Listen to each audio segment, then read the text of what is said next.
Olá você que nos acompanha, esse é o seu jornal antijurídico especial Coronóptico, para seguir falando como que essa pandemia do coronavírus pode estar instaurando um estado de exceção permanente. Lembrando que esse vídeo faz parte dessa série de episódios que eu tenho gravado especialmente sobre as relações e os reflexos do coronavírus com os sistemas penais mundo afora.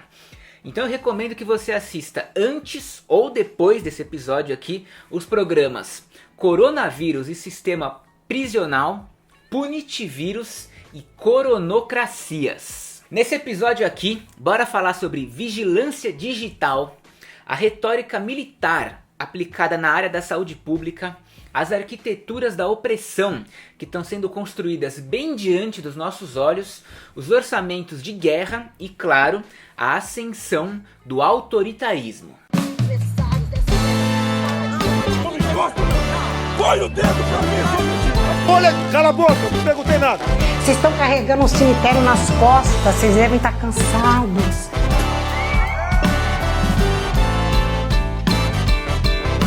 Esse país é verde e amarelo! Como eu já venho destacando nos episódios anteriores, a tendência que a gente vai ver daqui pra frente é de um duplicamento da infraestrutura de segurança em ferramentas para aplicação na área da saúde pública. Em se tratando de sistema penal, esse será um dos legados mais significativos que essa pandemia vai deixar para o mundo todo.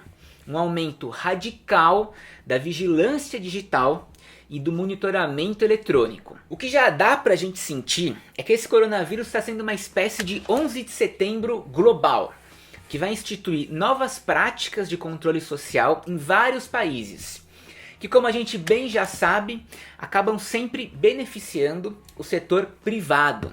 Em grande parte, foram nesses tipos de medidas permitindo acesso à nossa privacidade que se basearam os modelos de negócio como o do Facebook e do Google, que lucram seus bilhões de dólares com a coleta de dados. A verdade é que esse coronavírus está servindo para muitos líderes como um paradigma de um novo terrorismo, que sempre foi o pretexto mais do que ideal para violações de direitos que acabam se perpetuando para muito além do momento crítico em que elas foram instituídas e do contexto em que elas foram socialmente aceitas. Nos últimos episódios aqui do canal, relacionando o coronavírus com o sistema penal, também tenho falado muito sobre esse uso da linguagem militar, como se a gente estivesse em guerra, para lidar com uma questão de saúde, né, que é um vírus.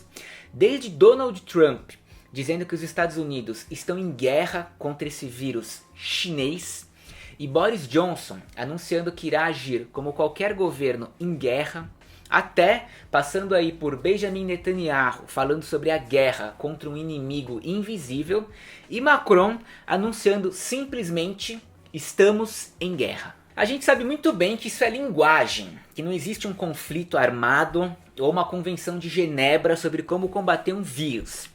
Mas ainda assim, continua sendo uma linguagem que traz suas consequências.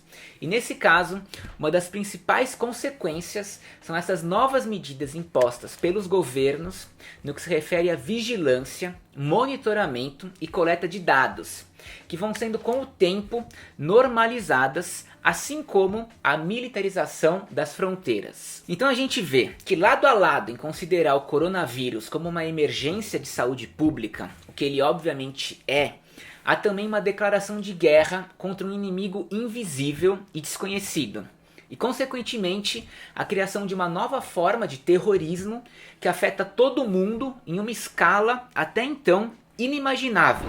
Essas metáforas que a gente está vendo de tratar uma pandemia como uma guerra é uma ferramenta constante na política, porque ajuda a colocar um pânico, até certa medida necessário, no público geral. De certa forma, motiva aí um espírito de ação coletiva, nacional, para mobilizar e disciplinar todo mundo contra um grande problema. Só que a grande bosta é que o uso dessa metáfora tem sido feita de forma completamente tosca ao longo do tempo. mais ajudando a confundir as causas de diversos problemas sociais do que de fato esclarecendo e sobretudo solucionando esses problemas. E disso aí a gente pode pensar desde o exemplo da guerra às drogas, guerra à pobreza, guerra contra a obesidade, que sim, os Estados Unidos também já declararam essa guerra. Além da guerra contra inúmeras doenças, como já foi o caso da guerra contra a AIDS, contra o câncer, contra a sífilis e contra a tuberculose. Enfim, inimigos que simplesmente não são nações, exércitos ou terroristas e que de longe são combatidos da mesma forma. Mas voltando ao assunto vigilância radical, tecnologias para rastrear e espionar os cidadãos não são novidade nenhuma. Inclusive Assange e Snowden que os digam, não é verdade? Foi até em uma entrevista recente do Snowden para a Vice, falando sobre coronavírus e essa escalada global do autoritarismo, que o Snowden deixou bem claro que o que está rolando no momento é justamente essa arquitetura da opressão. A gente já vive há muito tempo em um estado de monitoramento. Só de ligar o seu celular, você já está sendo monitorado através de satélites, torres de celular e redes de Wi-Fi que você tá e não tá conectado. Além disso, somos monitorados pelo governo, pelo Google, pelo Facebook, pela Amazon e principalmente por diversas outras agências que você nunca ouviu falar. É diante dessa arquitetura da opressão que a gente está vendo desde Coreia do Sul utilizando os dados de cartão de crédito das pessoas para rastrear os seus movimentos, drones na China, Austrália e Índia gritando com as pessoas para usarem máscaras e voltarem para suas casas, até cenas meio distópicas, como os robôs policiais que estão sendo usados para patrulha na Tunísia. Eles se aproximam das pessoas perguntando por que elas estão nas ruas, pede seus documentos, tira foto de tudo, dá uma bronca nelas, vira as costas e vai embora. Cada brinquedão desse custa $140 mil. $140 mil que deixam de ir para programas sociais, como uma renda básica da vida, ou simplesmente para a saúde pública, e que vão direto para o bolso de empresas de tecnologia e segurança, reforçando noções de que um regime de vigilância é essencial e é a nossa única saída para combater essa pandemia. Então fica aí a pergunta, né? Onde estão os nossos recursos? Quando os hospitais do mundo todo dizem que precisam de respiradores, onde é que está toda essa tecnologia que é usada para monitorar as pessoas, construir aviões, mísseis, porta-aviões, satélites de espionagem e tudo mais? Quando a gente precisa do sistema para salvar vidas, ele falha, porque o capitalismo é isso, é destruição. E tipo assim, não é que agora é a hora de investir em saúde e não em tanques de guerra. A hora não é agora, porque nunca foi hora de investir em tanques de guerra. Esse nunca foi um gasto focado na sobrevivência coletiva. Os $2 trilhões gastos ano passado no mundo todo em armas não serviram e não estão servindo para absolutamente nada nesse momento de pandemia. Os Estados Unidos são um perfeito exemplo disso. No orçamento para 2020 foram aprovados 740 bilhões para a defesa e 4 bilhões em assistência médica. Hoje eles são o epicentro do coronavírus, fazendo todo mundo repensar o que verdadeiramente significa investir em defesa. O ponto é, com essa pandemia, o que a gente vê é que não é só o vírus que está em ascensão, o autoritarismo também. Hungria, Turquia, Filipinas, Índia, Israel. Se você tem acompanhado os episódios anteriores aqui do seu jornal antijurídico, você já viu que exemplos não faltam. E olha que a gente não está falando só de lugares com líderes já inclinados ao autoritarismo, mas também de democracias que agora estão exercendo muito mais controle sobre os seus cidadãos a pretexto de combater o Covid-19.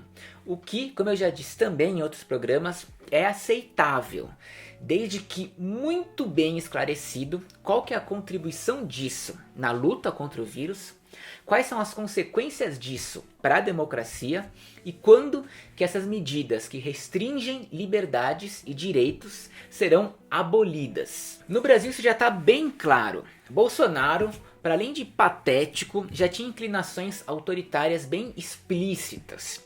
Agora, com o coronavírus, ele segue intensificando sua estratégia de desacreditar a imprensa.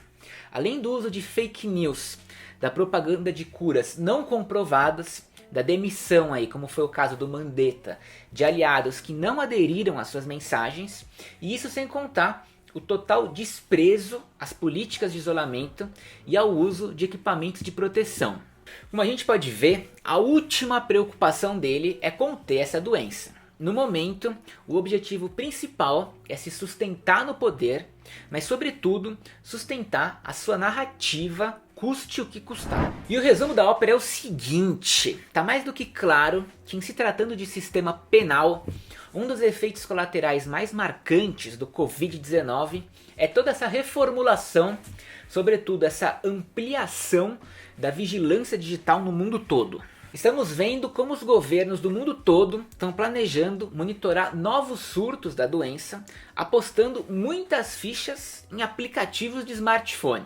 E pode ainda não estar claro para todo mundo, mas uma hora vai ficar, sobre como que essa pandemia tem servido como um super impulso colonial para seguir rastreando, extraindo e transformando os nossos fluxos de dados em valor econômico e poder político. E quando eu digo poder político, é importante lembrar como que nas últimas décadas as democracias e as eleições foram deliberadamente manipuladas e influenciadas pelos gigantes não regulamentados da alta tecnologia.